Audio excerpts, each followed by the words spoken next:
Here today with us, we have Claire McArdle. To give you a quick introduction to the artist and her work, Claire McArdle's sculptures synthesize elements of traditional classical sculpture with aesthetic qualities found in ancient sculpture, prehistoric art, and the European modern masters. After earning a Bachelor in Fine Arts from Virginia Commonwealth University, she moved to Carrara, Italy in 1988 and learned century-old production techniques. Her works are held in private and public collections throughout the United States, Europe, and Japan. She maintains a studio in Colorado where she lives with her husband on a ranch on the Front Range of the Rocky Mountains and travels to Italy when she can, where she sources the marble and clay used in her sculptures. Welcome, Claire. It's a pleasure to speak with you today. Thank you. Can you tell me a little bit about your personal background, and was there a particular moment you knew you wanted to be an artist? Well, I grew up in the Washington, D.C. area, and I was around the national museums quite young and would walk around the rooms in the museum often by myself. My parents would let me go, they would just drop me off, and I would wander around the beautiful art. So something really resonated with me, especially around the sculptures. I often went to the African Museum, the older one, and was really drawn to uh, the African art and some of the indigenous tribal art, as well as the European masters that are in the Hirshhorn Museum collection. And my father worked for the Washington Post, and he worked pretty much 7 days a week. So on the weekends, I would tag along, and before computers, the graphic designers all had drafting tables.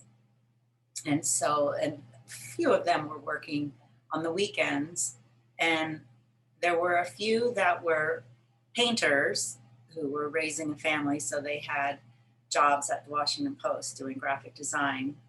And they had a big influence on me because I could sit up at the drafting tables with all the colored pencils and watercolors and such and play around. And so the two ideas of, art in museums and then the process were pretty young, I would say junior high. And by the time I got to high school, I had some good art instruction with art history and studio practice.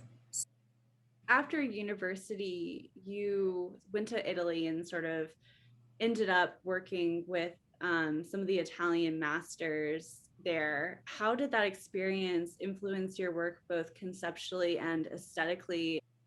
Well, that was a big departure for me. I was teaching art at the time, and I took a workshop, a stone carving workshop, and immediately I was hooked. The sound of the tools, the subtractive method, the idea of taking a material from the earth, besides the clay that I had worked in, as I said, since I had been in high school.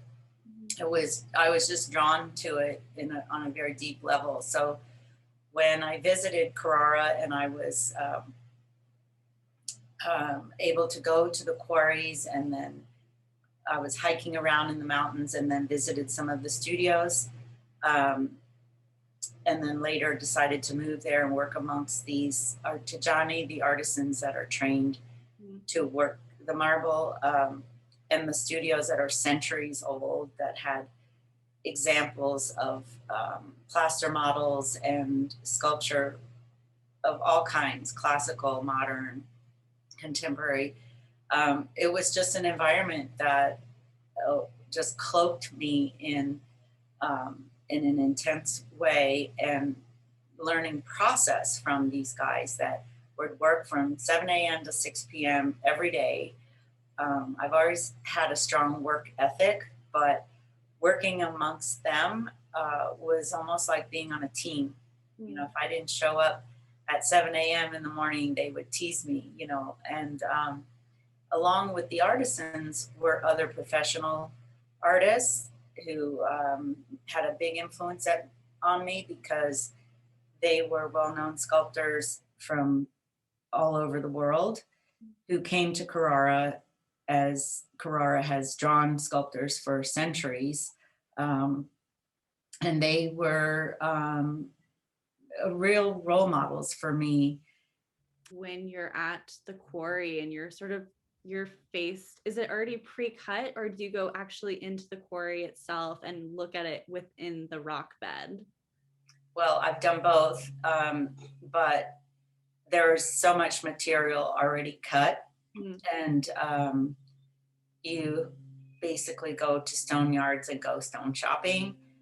But I've been really fortunate to have a few commissions where I went into the quarries, and before the wall of the quarry was even cut into blocks, I was able to look at some veining and some quality of the material, and then they basically cut out a part of the quarry for like the piece I did for Spring Hill College was a big travertine piece. I was able to go into those quarries up in Tuscany outside of Siena and choose those blocks, Mm. or choose where I wanted the blocks cut.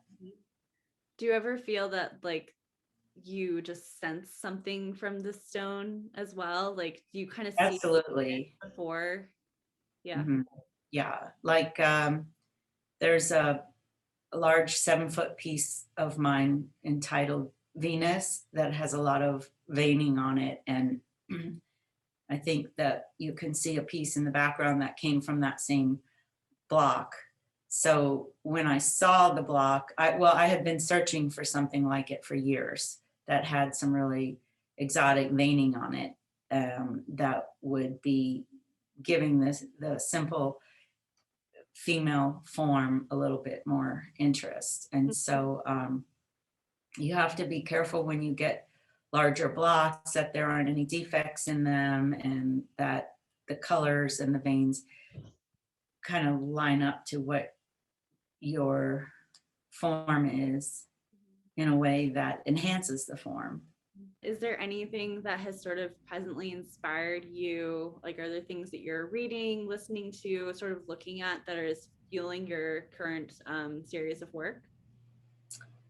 Well, I've recently taken some online workshops with some a glass artist, and I've been wanting to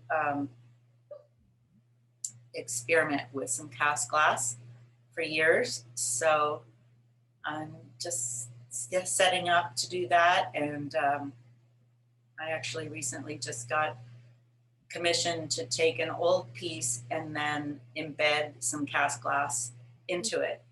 So I'm interested in doing some wall installations so that the glass figures will hang from the wall and create shadow.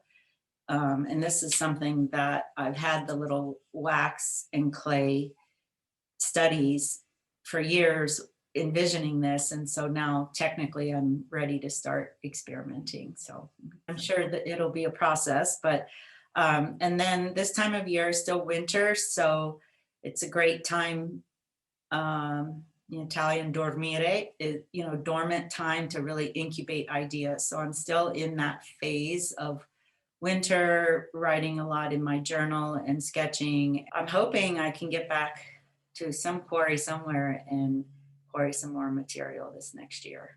Hmm. Well, thank you, Claire, for sort of taking the time to sort of talk with me and just kind of go into sort of your previous series and your kind of current inspirations and stuff. And I look forward to sort of seeing this new glass movement that you start to incorporate within your works. Great, thank you. I will definitely keep you posted.